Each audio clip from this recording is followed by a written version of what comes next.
I remember Dr. Hawkins had always said that moving from judgment to discernment is a really big leap for the Western mind. It's a big leap.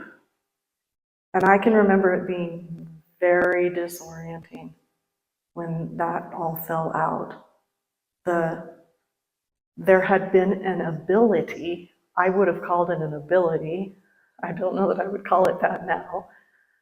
There had been an ability to name something and therefore think I knew everything about it. There was an ability there, like that's a that, that's a that. And this thing, this Jennifer, who was still very much here as a something, does this when it sees that. It does this when it sees that. It does this. And this is all like a package deal. I felt very secure in it. I didn't really have a lot of worries. I knew everything. Oh, God. Yeah. It's really funny. So funny. Oh, my God. So when that structure, that way fell out, super disorienting. Super disorienting. I mean, I just went around saying, I won't know how to navigate. I can't navigate. Tim would be like, what do you mean you can't navigate? I'm like, I'm just not navigating. I'm navigating. I'm not like able to navigate down the hill and navigate the, because I don't know what anything is. And it was just a very strange time.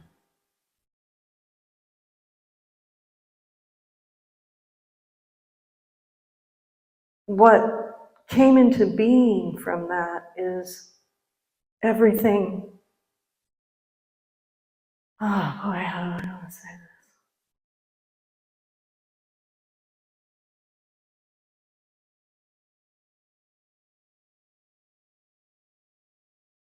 Everything is as it is.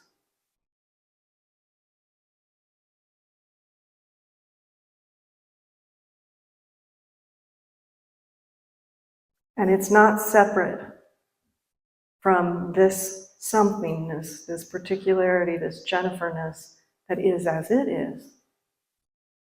Its naturalness is the naturalness of the rose. Its naturalness is the naturalness of the grizzly bear.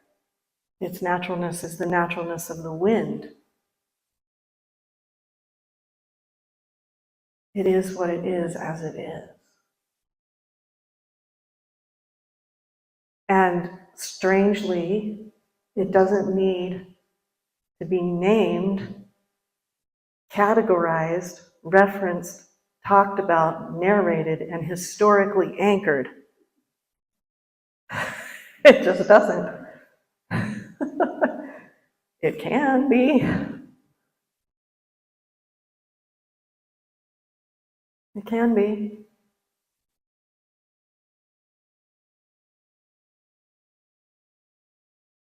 So we're shining our mirrors. I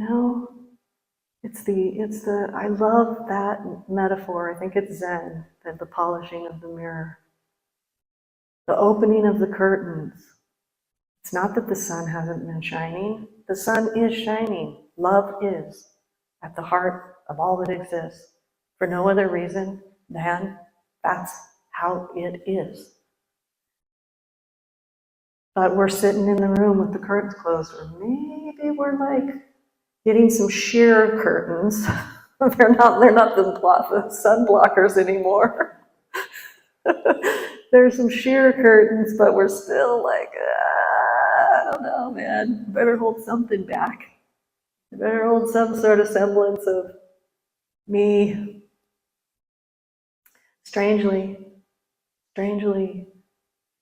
it will be so, it is so in love with itself that all of that wondering whether one is as one should be drops away.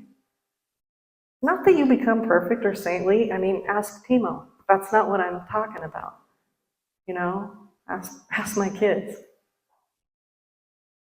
But it isn't a blame, shame, good, bad, this, show anymore.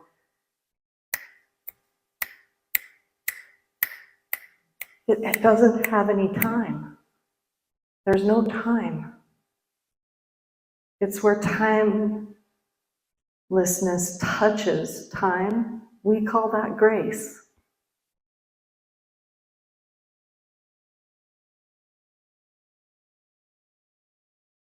And it knows the way knows the way. You know, isn't it funny how we've all been paddling against it? Like, no, I know the way. Like we're orchestrating our birth and our death, and oh boy. It's just so hysterical once it appears, right? Once that view is open, it's like, how did I convince myself of the other thing? Like, what in the world? Huh. So we're practicing discernment, anchoring and identifying as that is beyond the particularity, not to ignore, deny, or indulge the particularity, but to inform it,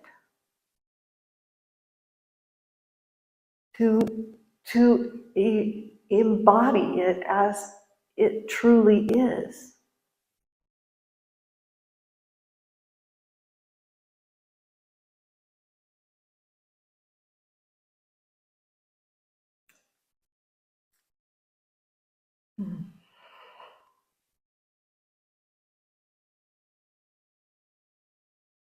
I just want to maybe read one more thing, and then we'll take a break.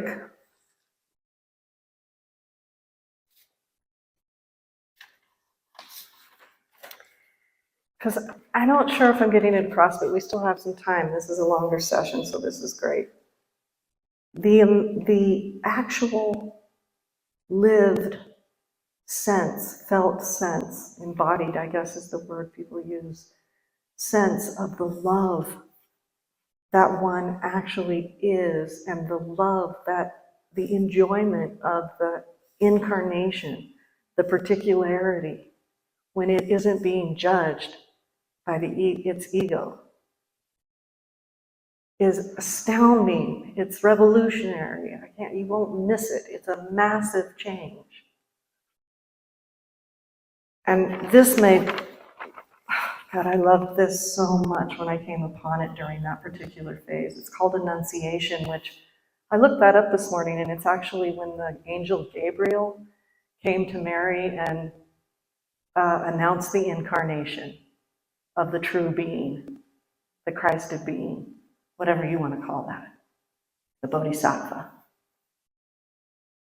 Even if I don't see it again, nor ever feel it, I know that it is, and that if once it hailed me, it ever does. And so it is myself I want to turn in that direction, not as toward a place, but like a tilting within myself, an anchoring within myself, as one turns a mirror to flash the light to where it isn't.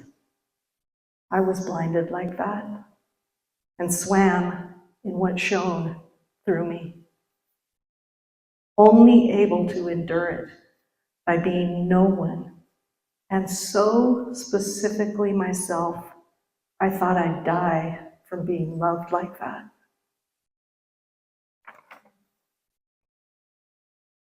From being no one, and so specifically myself, I thought I'd die from being loved like that.